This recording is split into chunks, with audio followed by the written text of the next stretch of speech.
In working in and outside the clinical setting in mental health and substance abuse for over 10 years, working in men's ministry inside the church, I can tell you in helping, families who have loved ones who struggle with addiction, right? And working and helping people heal from marital issues, marital crisis, divorce. I can tell you there's one common pattern that's the primary blind spot that people have, and it's codependency.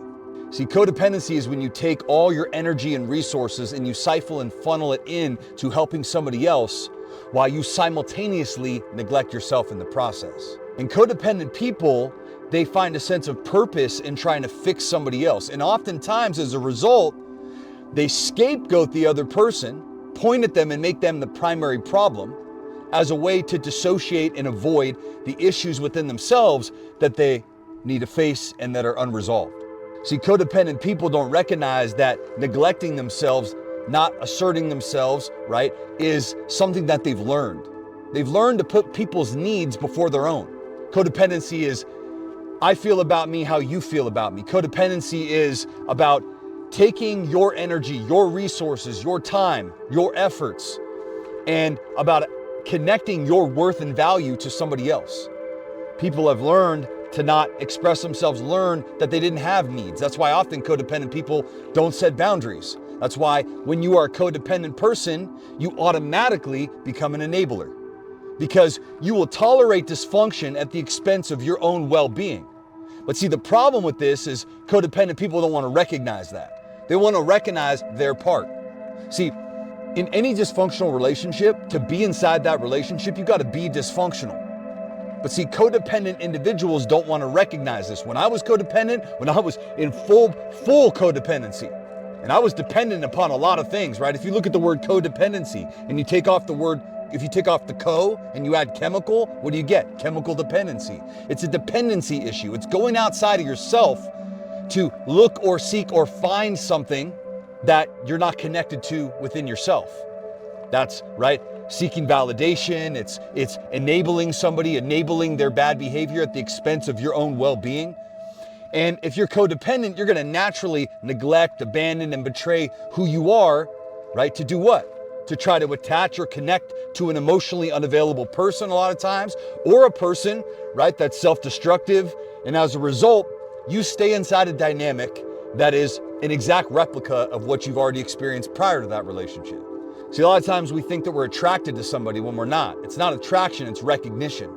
We're recognizing their behavior as something familiar, something that we've already experienced. And oftentimes when we've been inside dynamics where we've been neglected, we've been abused, we've been betrayed, we've been taken advantage of, we've been abandoned, we stay inside dynamics that replicate that. That's why oftentimes when the spouse actually starts to change, it makes that codependent person super insecure, because their sense of purpose, which comes from being needed in the relationship or having power and control, right? When they're no longer with the broken person that they scapegoat, right? That they hyper-focus on and use as really the reason and justification of why everything in their life is so messed up, right? They act like they're handcuffed to this relationship, and then they give you excuses about why they are, right? When this person actually starts to change, what they do is they maintain a confirmation bias. They don't want to recognize the growth in that person. Why? Because the growth in that person forces them to have to grow. See, this is why relationships are so powerful, is that we can lead with influence instead of dominance.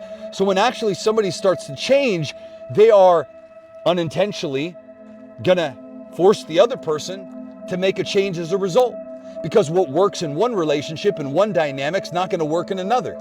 So as the person starts to grow, they set boundaries, they find their autonomy, their individuality, right? They move out of an insecure attachment style, like an anxious or avoidant attachment style, and they move into a secure attachment style. That codependent person's going to get highly triggered because their sense of purpose that they found inside the dynamic is no longer needed. They can't enable anymore. They can't be complicit in the person's problem anymore. And to a large degree, they can't scapegoat that person.